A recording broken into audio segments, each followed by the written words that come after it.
नमस्कार। आप लोगों का स्वागत है हमारे YouTube चैनल शिक्षा सबको में, जहाँ पे हम NIOS की माध्यमिक कक्षा यानी हाई स्कूल का अर्थशास्त्र विषय पढ़ रहे हैं। हम लोग मॉड्यूल 4 जिसका कि शीर्षक है वस्तुओं और सेवाओं का वितरण, उसका अध्ययन कर रहे हैं, जिसके अंतर्गत हमने पिछले वीडियो में जो अध्याय 10 है आपूर्ति, उसका प्रथम भाग पढ़ा था। आज हम लोग अध्याय 10 आपूर्ति का जो शेष भाग है वो पढ़ेंगे। प्रारंभ करने से पहले आप लोगों से फिर एक अनुरोध है कि आप लोग अपनी जो परिचित हों, जो आपके दोस्त हों, जो NIOS से या किसी अन्य बोर्ड से अर्थशास्त्र विषय पढ़ रहे हों हाई स्कूल का, तो कृपया उनके साथ हमारे इस वीडियो को और हमारे चैनल को साझा करें, शेयर करें। तो आइए प्रारंभ करते हैं। सबसे पहले हम लोग एक बार रिवाइज कर लेते हैं कि हमने पिछले वीडियो में क्या क्या पढ़ा था। तो एक बार पुनर्कथन करते हैं। हमने सबसे पहले पढ़ा था कि आपूर्ति का क्या अर्थ है, किस प्रकार से फर्म या उत्पादक जो होते हैं वो अपने माल की आपूर्ति करते हैं, वो माल का उत्पादन करते हैं, वस्तुओं या सेवाओं का उत्पादन करते हैं और उसको बाजार में ग्राहकों को आपूर्ति करते हैं। इसके पश्चात हमने पढ़ा कि स्टॉक और आपूर्ति का के बीच में क्या अंतर है, स्टॉक और आपूर्ति क्या होते हैं। इसके पश्चात हमने पढ़ा कि व्यक्तिगत आपूर्ति को प्रभावित करने वाले कारक कौन कौन से हैं, कौन कौन से ऐसे फैक्टर्स हैं जिससे कि जो व्यक्तिगत आपूर्ति है वो प्रभावित होती है, जिनमें कि हमने पढ़ा वस्तु की कीमत, उत्पादन प्रौद्योगिकी, आगतों की कीमत, अन्य संबंधित वस्तुओं की कीमत, फर्म का उद्देश्य और सरकारी नीति आते हैं।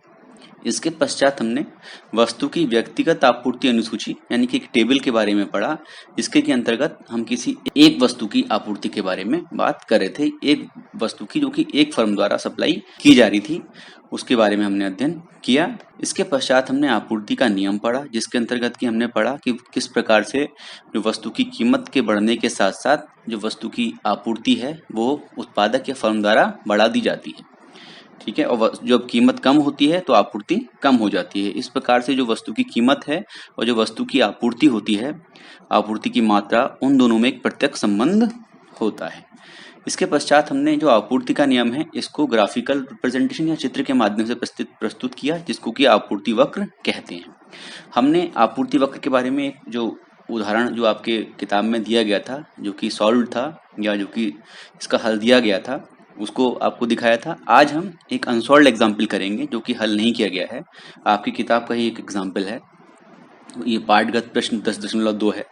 इसके अंतर्गत ये आंकड़े दिए गए हैं, इसके आधार पर आपको आपूर्ति वक्र की रचना करनी है। इसमें क्या है, कीमत दी हुई है रुपए प्रति इकाई में और आपूर्ति की मात्रा दी है इकाइयों में। तो 1, 2, 3, 4, 5 रुपए तक की कीमत दी गई है, 5 अलग अलग कीमतें दी गई हैं और 5 अलग अलग कीमतों के सापेक्ष अलग अलग आपूर्ति की मात्रा दी गई है, जो कि 50 से लेकर 250 तक जाती है। तो आइए इसका एक आपूर्ति वक्र मैं आपको हाथ से बनाना सिखाता हूँ। सबसे पहले हम लोग जैसे पिछली बार में हमने मांग वक्र के केस में किया था, उसी प्रकार से हम लोग एक एक्स एक्सिस खींचेंगे और एक वाई एक्सिस खींचेंगे, जो कि दोनों एक दूसरे से 90 डिग्री के कोण पर खींचेंगे। तो हमने एक लाइन खींची जिसको कि हम एक्स एक्सिस बोलेंगे और दूसरी लाइन हम खींच रहे हैं जिसको कि हम वाई एक्सिस बोलेंगे। तो ये वाई एक्स हो गया और ये एक्स एक्स हो। हम लोग क्या करेंगे, एक्स और पर मात्रा को दिखाएंगे और वाई पर कीमत को दिखाएंगे। इसी प्रकार की हमने चीज मांग वक्र के केस में भी की थी। अब हम जो एक्स एक्सिस है, जो वाई एक्सिस है, उन दोनों को जितनी भी हमारे यहाँ जो आंकड़े दिए गए हैं, हमारे पास 5 आंकड़े दिए गए हैं, 1 से लेकर 5 तक कीमत और 50 से लेकर 250 तक मात्रा। तो हम कीमत को भी 5 बराबर बराबर भागों में बांट लेंगे, 5 निशान लगा लेंगे उसमें बराबर बराबर। 5 है इसलिए मैंने 1-1 सेंटीमीटर की दूरी ली है, पहला 1 दूसरा दूसरे सेंटीमीटर पे। इस प्रकार से 5 मैंने बराबर बराबर निशान लगा लिए। इसमें मैं लिख दूंगा कि 1, 2, 3, 4 और 5 जो कीमत है। इसके पश्चात हम लोग जो एक्स एक्सिस है, एक्स अक्ष है, उसके ऊपर भी 5 निशान लगाएंगे जो कि मात्रा को दिखाएंगे 0 से लेके 250 तक। तो 0 से शुरू करते हैं, पहला निशान, दूसरा, तीसरा, चौथा और 5वां निशान। अब इस पे हम लिख देंगे कौन कौन सी मात्रा दिखा रहे हैं। 50 से शुरू होगा और 250 तक चलेगा, 50, 100, 150, 200 और 250। अब हम क्या करेंगे, जो हमारे को दी गई कीमत है उसमें जैसे 1 रुपए की कीमत पर हमारा कितना माल हम आपूर्ति कर रहा है, जो फर्म है वो कर रहा है 50 इकाइयां आपूर्ति कर रहा है। तो 50 से हमने एक लाइन खींची और 1 से एक लाइन खींची। उस जो जहां जिस बिंदु पर काटेंगी वो एक आपूर्ति की मात्रा को दर्शाएगा। 1 रुपए पर कितना माल बाजार में आ रहा है। इसी प्रकार से जो 2 रुपये है उस पर हमारी जो मात्रा हमको मिल रही है वो 100 मिल रही है। तो इसी प्रकार से हम 2 और 100 से भी एक लाइन खींचेंगे जो कि हमको एक अन्य बिंदु पर मिलेगी। इसी प्रकार से 3, 4 और 5 के लिए भी हम इस प्रक्रिया को दोहराएंगे। तो जो ये हम लाइन खींचते हैं, ये जो लाइन दिखाता है आपको, ये जो लाइन होती है, इस लाइन पर पूरी लाइन अगर आप इसको बढ़ाते चले आएंगे तो इस लाइन पर आपको कुल मिलाकर जो कीमत होगी वो 2 रुपये ही होगी। वो कहीं पर भी आप उसको ले जा सकते हैं। इसी प्रकार से अब हम लोग 4 के लिए और 5 के लिए भी इसी प्रकार का जो प्रोसेस है, जो प्रक्रिया है वो करेंगे।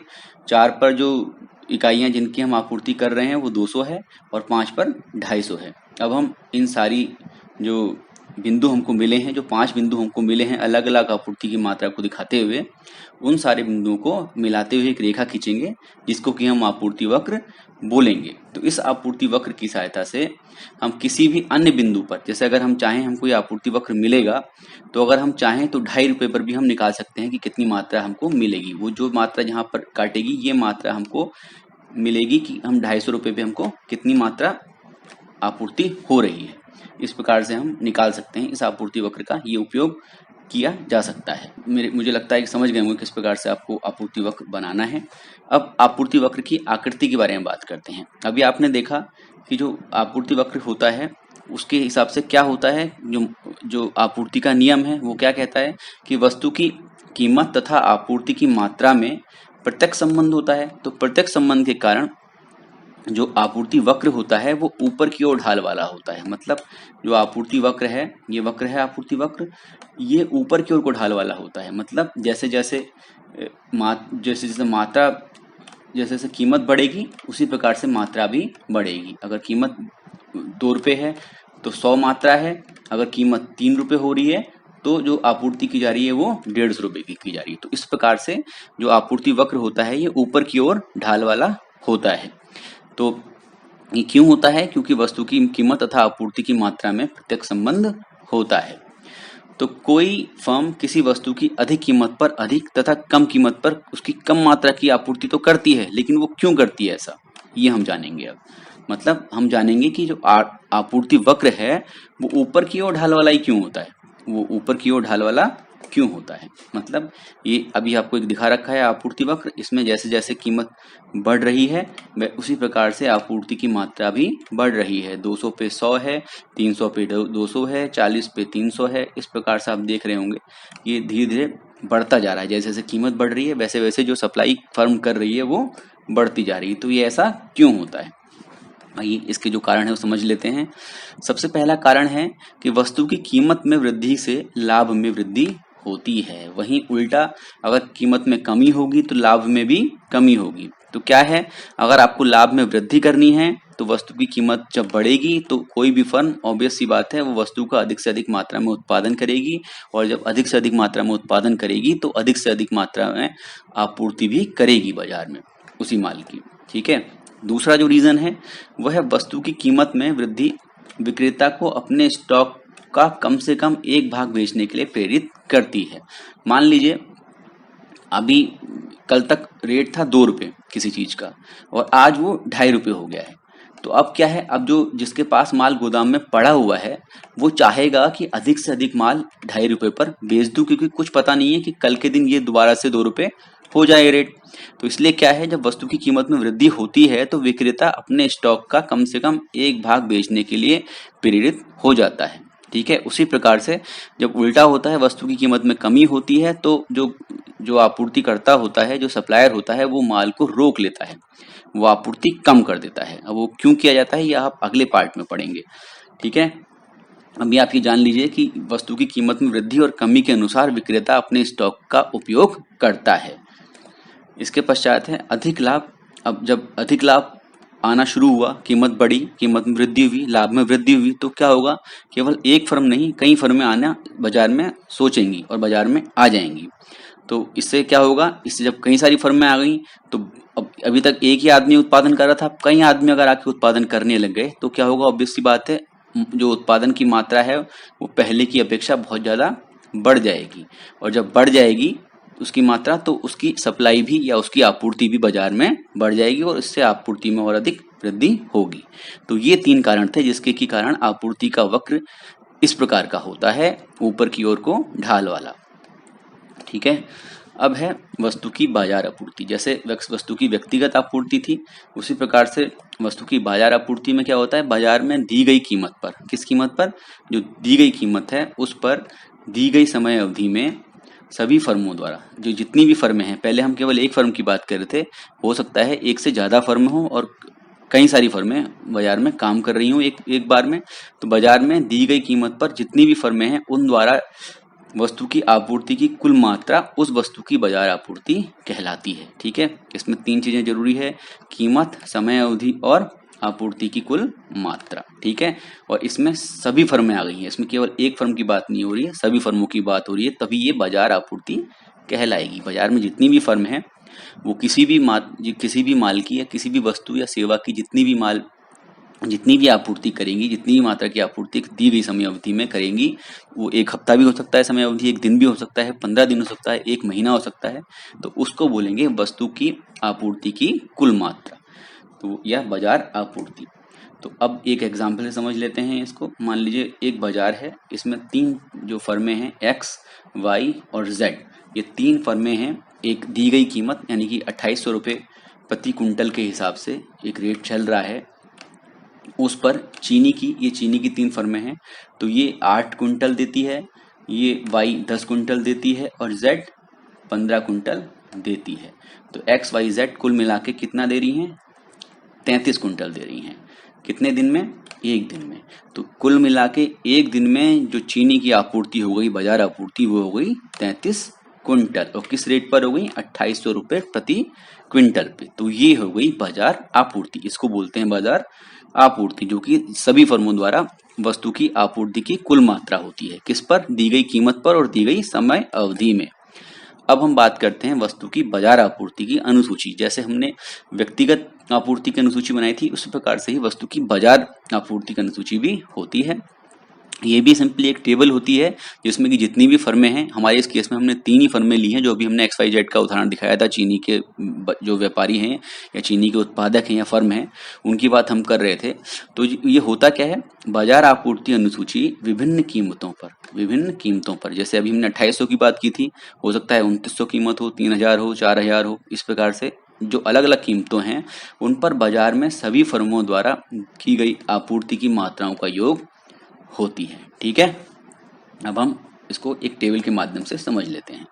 तो इसमें पहली जो कॉलम है उसमें लिखा हुआ है चीनी की कीमत, दूसरे में लिखा है चीनी की आपूर्ति की मात्रा, ये है रुपए प्रति कुंटल में, ये है प्रतिदिन प्रति कुंटल में, और ये है चीनी की बाजार आपूर्ति प्रतिदिन प्रति कुंटल में, मतलब बाजार आपूर्ति, और ये है चीनी की आपूर्ति, फर्म की आपूर्ति, जो फर्म की आपूर्ति है। तो इसमें 3 फर्में हैं X, Y और Z। 2800 वाला हमने एग्जाम्पल पीछे पढ़ा था, 2800 रुपये पे एक फर्म देती है 8 कुंटल, दूसरी देती है 10 कुंटल प्रतिदिन, तीसरी देती है 15 कुंटल प्रतिदिन, ये आपूर्ति कर रही है बाजार। तो कुल मिला के 33 कुंटल की आपूर्ति हो रही थी 2800 रुपये के रेट पर। लेकिन आप देख रहे हैं जैसे जैसे रेट बढ़ रहा है, जैसे जब ये रेट 3000 हुआ तो जो कुल आपूर्ति बाजार की वो 39 हो गई, 39 हो गई, जो मतलब 6 का उसमें वृद्धि हो गई, 6 बढ़ गया, 6 कुंटल ज़्यादा चीनी बाजार में आने लगी। इसी प्रकार से जब रेट 3200 हो जा रहे हैं तो आप देख पा रहे हैं कि चीनी की जो आपूर्ति है वो बहुत ज़्यादा बढ़ गई, वो 57 क्विंटल प्रतिदिन हो गई। ठीक है। तो आप देख पा रहे हैं कि जैसे जैसे रेट बढ़ता है वैसे वैसे जो आपूर्ति की मात्रा है वो बढ़ती जाती है। और क्यों बढ़ती जाती है उसके 3 कारण हमने जान लिए थे कि क्यों, किस प्रकार से जो अलग अलग जो ये आपूर्ति की मात्रा है ये ऐसा क्यों होता है। अब हम जानते हैं कि बाजार आपूर्ति को निर्धारित करने वाले कारक कौन कौन से होते हैं। ठीक है। तो सबसे पहला कारक होता है विक्रेताओं या फर्मों की संख्या। अगर किसी बाजार में या किसी दी गई समय अवधि में अगर बाजार में फर्मों की संख्या या विक्रेताओं की संख्या बहुत ज़्यादा होगी तो ऑब्वियस सी बात है, वो बहुत ज़्यादा अगर संख्या में बहुत सारी फर्में हैं तो वो कुल मिला के जो उत्पादन करेंगी और जो आपूर्ति करेंगी वो बहुत ज़्यादा करेंगी। तो फर्मों की संख्या में अगर वृद्धि हो जाती है तो बाजार आपूर्ति में भी वृद्धि होती है। ठीक है। सबसे पहला तो ये है। ये एक कारक है। और अगर इसका उल्टा हो, अगर फर्मों की संख्या में कमी हो जाए तो बाजार आपूर्ति में भी कमी हो जाएगी। ठीक है। इसके पश्चात है संभावित भावी कीमत, मतलब जो भावी बोलते हैं भविष्य। तो अगर कोई आदमी मान रहा है कि जो आगे कीमतें हैं वो बढ़ने वाली हैं, तो वो क्या करेगा, वो इस समय माल को रोक लेगा, माल की होर्डिंग कर लेगा, अपने पास रोक लेगा माल को और कम माल बाजार में भेजेगा, क्योंकि उसको पता है कि कल या परसों में बाजार में जो कीमतें हैं वो बढ़ने वाली हैं। ठीक है। तो वो चाहेगा कि वो अधिक से अधिक लाभ कमाए, तो वो कुछ जो मात्रा है वो कम कर देगा आपूर्ति की। तो यदि निकट भविष्य में किसी वस्तु की कीमत में वृद्धि होने की संभावना होती है तो वस्तु की कम मात्रा में आपूर्ति की जाती है। इसके ही उल्टा अगर ऐसा हो कि आप सोचें कि शायद इस वस्तु की कीमत निकट भविष्य में कम होने लगेगी, तो आप क्या करेंगे, ज्यादा से ज्यादा माल बेचना चाहेंगे और वस्तु की जो आपूर्ति है वो ज्यादा से ज्यादा मात्रा में आप करेंगे बाजार। ये हमने जाना कि बाजार आपूर्ति को निर्धारित करने वाले कारक कौन कौन से हैं। ये 2 कारक हैं, विक्रेताओं फर्मों की संख्या और संभावित भावी कीमत। अगर विक्रेताओं फर्मों की संख्या ज्यादा है तो बाजार में आपूर्ति भी ज्यादा होगी, और अगर हमें लगता है कि जो संभावित जो कीमत है वस्तु की, जो भविष्य में जो कीमत होने वाली है वो ज्यादा होने वाली है, बढ़ने वाली है, तो हम मात्रा की आपूर्ति कम कर देंगे। आपने देखा होगा कई बार पहले क्या होता था कि पेट्रोल के अगर रेट बढ़ने वाले होते थे अगले दिन, तो जो पेट्रोल पंप होते थे वो पेट्रोल देना बंद कर देते थे, क्योंकि वो जानते थे कि क्योंकि रेट बढ़ जाएंगे तो उसके बाद उनका मुनाफा भी बढ़ जाएगा, वो उसी जो उनके पास स्टॉक है उसको अगले दिन ज़्यादा रेट पर बेच पाएंगे। ठीक है। तो ये चैप्टर इतना ही है, आपूर्ति के बारे में हमने पढ़ लिया है। अब हम अगले बार जो है उसमें हम देखेंगे कि किस प्रकार से जो मांग और आपूर्ति इसके माध्यम से जो बाजार है उसमें कीमत का निर्धारण किया जाता है। किसी भी वस्तु है उसकी कीमत कैसे बाजार में तय होती है। ठीक है। तो तब तक के लिए धन्यवाद। और आपसे फिर अंत में एक अनुरोध है कि आप लोग जो आपके परिचित हों या जो दोस्त हों जो NIOS या किसी भी अन्य हिंदी बोर्ड से ये अर्थशास्त्र विषय पढ़ रहे हों, उनके साथ जरूर आप हमारे इस वीडियो को साझा कीजिएगा, हमारे इस चैनल के बारे में उनको बताइएगा, ताकि वो भी हमारे इस प्रयास का अधिक से अधिक लाभ ले सकें। धन्यवाद।